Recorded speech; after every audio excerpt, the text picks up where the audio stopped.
তালের ভাপা পুলি পিঠে তৈরি করার জন্য আমি তালের পাল্পটা আগে থেকে ফুটিয়ে একটু শক্ত করে রেখেছিলাম। এবার সেই পাত্রে আমি দিয়ে দেব ছোট 1 বাটি মতো জল। জলটা আমি খুব ভালো করে ফুটিয়ে নেব।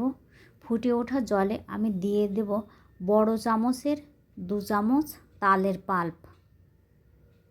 এবার গরম জলের সঙ্গে আমি তালের পাল্পটা খুব ভালো করে মিক্সড করে নেব। ততক্ষণ পর্যন্ত মিক্সড করব যতক্ষণ না তালের ভেতরের দলাভাবটা না কাটছে। এবার আমি খুব ভালো করে এভাবে নেড়ে চেড়ে তালের পাল্পটা জলের সঙ্গে মিক্সড করে নেব। এবার আমি যতটুকু পরিমাণ জল দিয়েছিলাম ঠিক ততটুকু পরিমাণ আমি তালের মিক্সড করা পাল্পের সঙ্গে সুজি অ্যাড করব।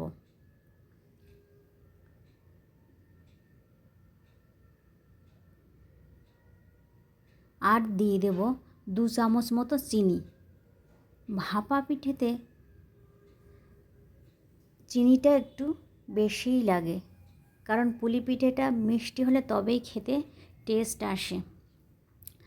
আর দিয়ে দেব ছোট চামচের 1/2 চামচ নুন। আর দিয়ে দেব 3 চামচ মতো রিফাইন তেল। এবার সমস্ত উপকরণগুলো আমি একসঙ্গে মিক্সড করব। সুজিটা যতক্ষণ না জলটা টেনে নিচ্ছে আর চিনিটা মেল্ট না হচ্ছে ততক্ষণ আমি এভাবে মিক্সড করে নিয়ে একটু গ্যাসের ফ্লেমটা লো ফ্লেমে রেখে আমি একটু শুকিয়ে নেব, নিয়ে একটা আলাদা পাত্রে তুলে রাখব। এবার পুলি পিঠের ভিতরের পুরটা তৈরি করার জন্য আমি নিয়ে নিয়েছি ছোট বাটির 2 চামচ নারকেল কোড়া, আর দেব বড় চামচের 1 চামচ চিনি, আর দেব 100 গ্রাম খোয়া ক্ষীর।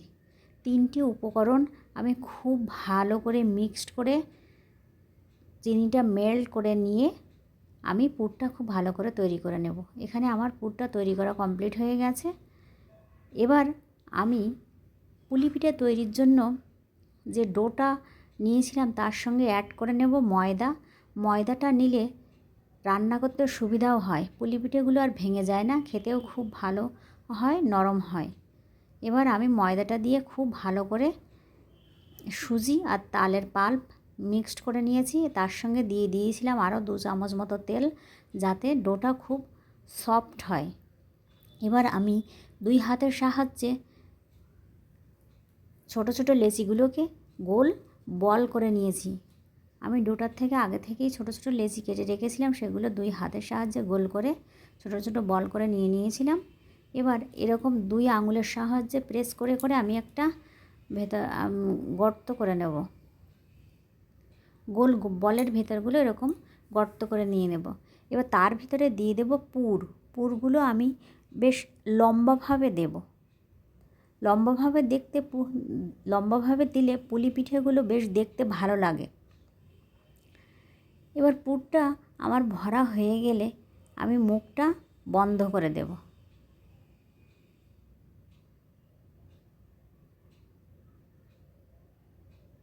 এবার মুখটা বন্ধ করে দেওয়ার পরে মুখটা মুড়ে দেব একটু। এবার হালকা হাতে একটু ফোল্ড করে দিলে আর পুরটা বেরিয়ে আসার কোনো ভয় থাকে না, দেখতেও খুব ভালো লাগে। এরকম আস্তে আস্তে করে আমি মুখটা ফোল্ড করে দিয়ে চারিদিকে একটু সমান করে নেব। আর পুলি পিঠেগুলো এরকমভাবে লম্বা লম্বা করে আমি বেশ ভালোভাবে তৈরি করে নেব। একে একে গোল বলগুলোকে আমি পুর ভরে এভাবে পুলি পিঠে তৈরি করে নিয়েছি। আমার পুলি পিঠেগুলো তৈরি করা কমপ্লিট হয়ে গেছে। এবার আমি গ্যাসের ওভেনের উপরে এরকম একটা পাত্রে কিছুটা জল নিয়েছি। এবার গ্যাসের ফ্লেমটা হাই ফ্লেমে রেখে জলটা আমি ফুটিয়ে নেব। তার উপরে আমি একটা ছিদ্রযুক্ত পাত্র নিয়েছি। পাত্রের ভেতরটা আমি আগে থেকে তেল ব্রাশ করে রেখেছিলাম। এবার একে একে আমি সমস্ত পুলি পিঠেগুলো ছিদ্রযুক্ত পাত্রের ভিতরে দিয়ে দেব। গ্যাসের ফ্লেমটা জলটা ফুটে ওঠার পর আমি মিডিয়াম টু লো ফ্লেমে রাখব। এবার 15 থেকে 20 মিনিট মিডিয়াম টু লো ফ্লেমে রাখলে ভাপে ভাপে পুলি পিঠাগুলো ও কমপ্লিট হয়ে যাবে। হয়ে গেছে আমার পুলি পিঠা, নরম তুলতুলে পুলি পিঠা। আপনাদের যদি ভালো লাগে এবং আপনারা যদি বাড়িতে তৈরি করে খান তো অবশ্যই আমাকে কমেন্ট করে জানাবেন কেমন লাগলো। এবার একটা পিঠে আমি ভেঙে দেখব কতটা সফট হয়েছে, কত সুন্দর হয়েছে পিঠের ভেতরটা। আপনারা সবাই তৈরি করে খাবেন। ভালো থাকবেন, সুস্থ থাকবেন। ধন্যবাদ সবাইকে।